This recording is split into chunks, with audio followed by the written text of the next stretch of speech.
대한민국 현대사에는 묘하게 지워진 한 이름이 있습니다. 대통령의 형, 동생보다 20살이 넘게 많았던 장남. 그는 왜 기록에서 사라졌는가? 권력과 가장 가까웠던 혈육, 그러나 권력과 가장 멀리 서 있던 사람. 누릴 수 있었던 것을 끝내 거부한 인물. 이는 단순한 겸손이었을까? 아니면 반드시 숨겨야만 했던 이유가 있었던 것일까? 대통령의 형이었지만 단 한 번도 권력을 쓰지 않은 남자.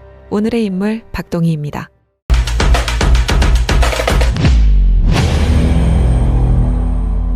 (1895년) 조선 말기 경상북도 구미 상모리. 그곳의 하루는 도시의 하루처럼 바쁘지 않았습니다. 하지만 훨씬 더 치열했습니다. 해가 뜨기 전, 어둠이 걷히기 전에 사람들은 밭으로 향했습니다. 바람이 불면 먼저 흙냄새가 나는 곳, 밥보다 일의 순서가 먼저 정해진 곳. 그곳에서 한 아이가 태어났습니다.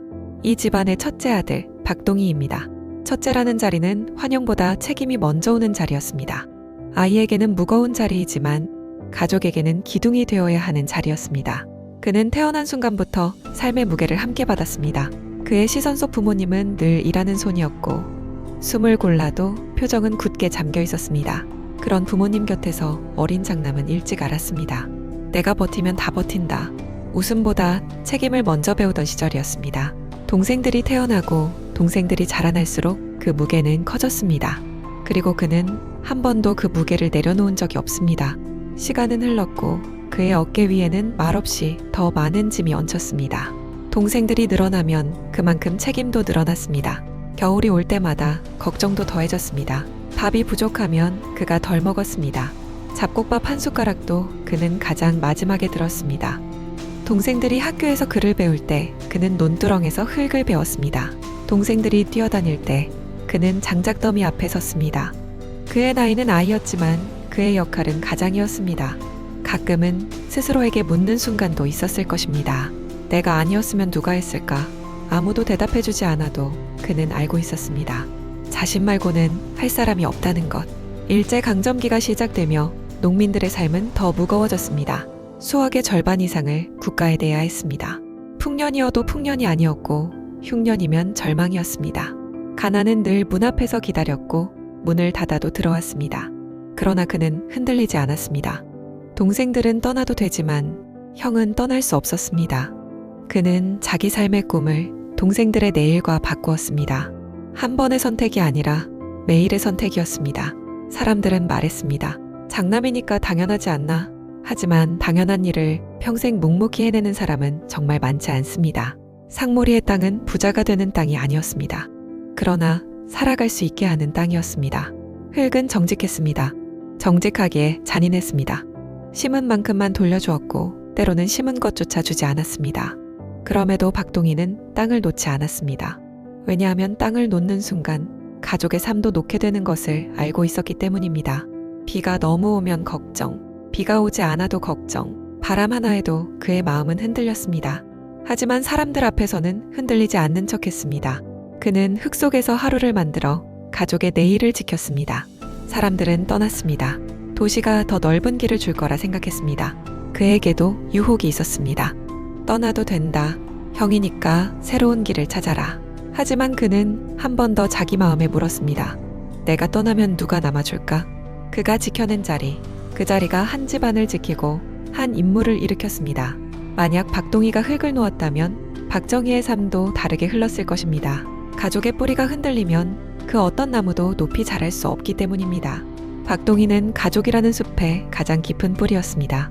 그러나 현실은 그가 지켜낸 자리만으로 설명되지 않았습니다. 시대의 흐름은 그를 멀리 남겨둔 채 앞으로 움직였습니다. 1930년대 조선 사회는 가속되는 도시 집중과 함께 농촌의 붕괴가 진행되던 시기였습니다. 젊은 노동력들은 쇠약해진 농업 기반을 떠나 교육과 직업을 찾아 도시로 이동했습니다. 박정희 역시 그 흐름 속에 있었습니다. 배움의 필요성을 인지했고 세상으로 나가야 한다는 개인의 선택과 시대적 요구가 맞물렸습니다. 반면 장남 박동희는 가족 경제의 중심에 서 있었습니다. 생계 기반을 지키기 위해 그는 집을 떠날 수 없었습니다. 이 시기 농가에서 장남은 경작과 가게 유지의 핵심 노동력이었기 때문입니다. 동생이 한 명씩 농사에서 손을 떼고 교육을 받을수록 가족이 버틸 수 있는 토대는 보다 좁아졌습니다.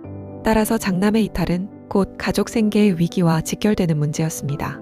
결국 한 형제의 선택을 좌우한 것은 능력의 차이가 아니라 시대적 구조와 가족 내 역할이었습니다. 그리고 이러한 구조적 현실이 장남에게는 주어진 책임으로 막내에게는 열린 기회로 작용했습니다. 이 차이가 훗날 두 사람의 위치를 극명하게 갈라놓게 됩니다. 1961년 5월 16일 한국의 정치와 사회 구조에 큰 격변을 가져온 군사정변이 발생했습니다. 그 중심에 막내 박정희가 있었습니다. 정변 이후 그는 최고 권력자 중 한 사람으로 부상했고 국가 운영 체계는 급격히 바뀌어갔습니다. 박정희는 대통령의 자리에까지 올랐고 정책 하나로 나라의 방향이 달라지던 시기에 서 있었습니다. 이런 변화 속에서 많은 이들은 권력 주변에서 이익을 얻었습니다. 가까운 친인척은 정치권이나 경제권에 편입되며 특혜를 받는 것이 흔한 시대였습니다. 하지만 장남 박동희는 그 흐름에서 철저히 벗어나 있었습니다. 고향 구미 상모리에서 그는 여전히 논을 갈고 가축을 돌보고 생계를 유지하는 농부로 살았습니다. 그의 생활에는 권력의 그림자가 스며들지 않았습니다. 오히려 그는 스스로 거리를 두었습니다. 왜냐하면 장남으로서 자신의 역할은 권력 가까이에 서는 것이 아니라 가족의 근간을 지키는 것이라고 생각했기 때문입니다. 1960년대 이후 박정희가 국가 운영의 중심에 서자 상모리에도 변화의 조짐이 찾아왔습니다. 권력자 가족이라는 이유만으로 혜택이 제공되는 경우가 많았습니다. 상모리 또한 대통령의 형님이 살고 있는 마을이라는 이유로 공공시설과 편의사업이 우선 적용될 수 있다는 기대가 자연스럽게 퍼져 있었습니다. 하지만 그 변화는 끝내 일어나지 않았습니다. 그 중심에는 한 사람이 있었습니다. 바로 박동희였습니다. 1965년 추석, 대통령이 된 박정희가 형의 집을 찾았습니다. 이미 전국이 전기와 함께 새로운 시대를 맞이하고 있었습니다. 하지만 상모리의 한 집은 그 변화에서 한참 뒤에 서 있었습니다. 그 집, 대통령 형의 집, 집 안에는 호롱불 하나가 어둠을 간신히 밀어내고 있었습니다. 박정희는 말합니다. 형님, 이제는 전기를 넣을 때가 되었습니다. 지금 당장 넣어드리겠습니다. 그러나 박동희는 한 채의 흔들림도 없이 답합니다. 모든 마을에 전기가 들어간 뒤에 상모리에서도 맨 마지막에 우리 집에 전기를 넣어라. 대통령은 그 말 앞에서 더 이상 말을 잇지 못했습니다. 그 방에는 권력도 녹여버리는 형의 원칙이 있었습니다. 1960에서 70년대 한국 사회는 권력이 가족에게 미치는 영향이 매우 강했습니다. 대통령의 친인척이 어떤 위치에 서느냐는 곧 정권의 신뢰와 직결되는 문제로 여겨졌습니다. 이 시기 많은 이들이 권력과 가까워질수록 경제적 이익과 사회적 지위를 쉽게 얻었습니다. 그러나 박동희는 단호하게 거리두기를 선택했습니다.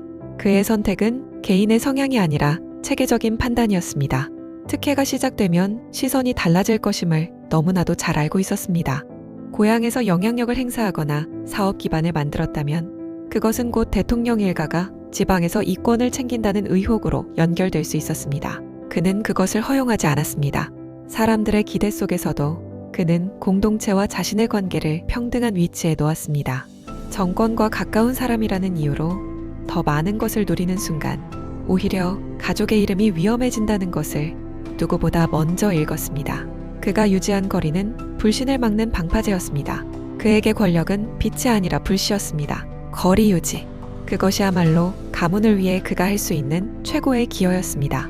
박정희는 형의 거리두기를 불만이나 거절로 받아들이지 않았습니다. 오히려 형이 맡은 위치와 형이 지키고자 하는 원칙을 존중했습니다.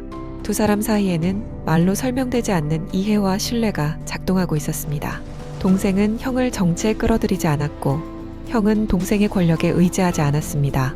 둘은 서로의 역할을 인정하며 각자 서 있어야 할 자리를 지켰습니다.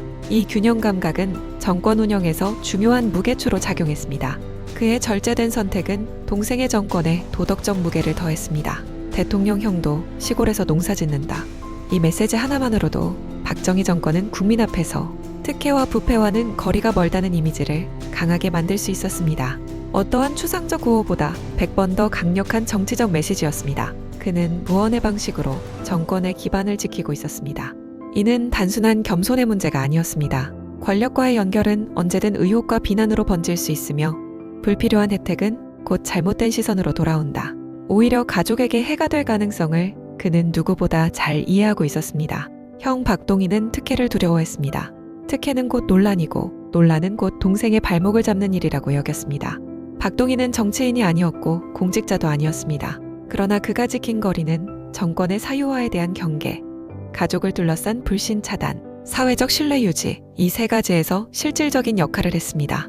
말 없이, 이익도 없이, 기록도 없이, 그러나 결코 작지 않은 책임을 수행한 것입니다. 박동희에게는 아들과 딸이 있었습니다. 그중 장남 박재홍은 대구상업고등학교와 고려대학교 법과를 졸업했지만 취업에 어려움을 겪었습니다. 박동희는 한 가지 원칙을 분명히 지키고 있었습니다. 권력에 기대지 않는다는 원칙이었습니다. 아들 문제에서도 그 원칙은 예외가 아니었습니다. 하지만 학력만으로 사회에 진입하기 어려운 시대였습니다. 안정된 직장은 능력보다 배경의 영향을 크게 받는 구조였습니다. 권력에서 멀리 선다는 것은 어쩌면 가족에게 또 다른 시험을 안기는 일이기도 했습니다. 결국 취업의 문은 권력에 가장 가까운 자리에서 열렸습니다. 박정희 대통령의 최측근이자 대한민국 산업화의 핵심 인물이었던 박태준, 그가 운영하던 포항제철이 박재홍에게 기회를 제공합니다. 이 장면은 그가 선택했던 원칙이 가진 역설을 보여줍니다. 항상 권력을 멀리한 선택을 하였지만 결국엔 권력이 지나가는 길 위에 놓여 있었습니다. 이 사실은 박동희 개인의 신념과는 별개로 권력 구조가 삶 전체에 영향을 미치는 현실을 보여줍니다. 결과적으로 박동희가 지켜낸 절제는 정권의 도덕성에 기여했습니다. 그러나 동시에 가족의 진로가 권력과 완전히 분리될 수 없다는 점이 확인되었습니다. 이 아이러니는 비극적 해석도 미화도 아닙니다. 그 시대 한국 사회의 작동 방식이 만들어낸 결과였습니다. 1972년 77세의 나이로 박동희는 생을 마감합니다. 그의 장례는 조용하게 가족장으로 치러졌습니다. 그에게 마지막까지 권력의 그림자는 허락되지 않았습니다. 언론의 조명도 없었고 국가적 의전도 없었습니다. 하지만 그가 흘린 땀방울과 지켜낸 원칙은 가문과 정권, 사회와 국가의 균형을 지키는데 작지 않은 역할을 했습니다. 그는 역사에 이름을 남기지 않았지만 그가 만든 거리는 역사의 한 축을 지탱했습니다. 이제 질문은 한 가지로 모아집니다. 박동희의 생애를 한 문장으로 압축한다면 이렇게 말할 수 있을 것입니다. 권력에 가장 가까운 곳에서 가장 멀리 서서 한 가문의 무게를 버틴 사람. 그는 이름을 남기기보다 삶을 남겼고 앞으로 나아가는 동생을 위해 뒤에서 버티는 법을 선택했습니다. 그 선택 덕분에 가문은 무너지지 않았고 정권은 균열을 피할 수 있었습니다. 역사는 이름 있는 사람만이 만드는 것이 아닙니다. 이름 없는 자리에서 묵묵히 뿌리를 지키는 이들이 세상을 떠받칩니다. 그는 권력을 잡을 수 있었지만 끝내 그 곁에 서지 않았습니다. 그렇다면 우리는 권력을 손에 넣을 수 있는 순간에조차 멀어서는 선택을 할 수 있을까요? 선택은 언제나 가능하지만 그 선택을 끝까지 지켜내는 사람은 많지 않습니다. 오늘 이 이야기가 의미 있었다면 좋아요와 구독으로 응원 부탁드립니다. 기록은 단지 과거가 아니라 오늘을 이해하는 지도입니다. 과거를 비추는 창, 오늘을 이해하는 리포트. 역사의 창 현대사 리포트였습니다. 시청해주셔서 감사합니다.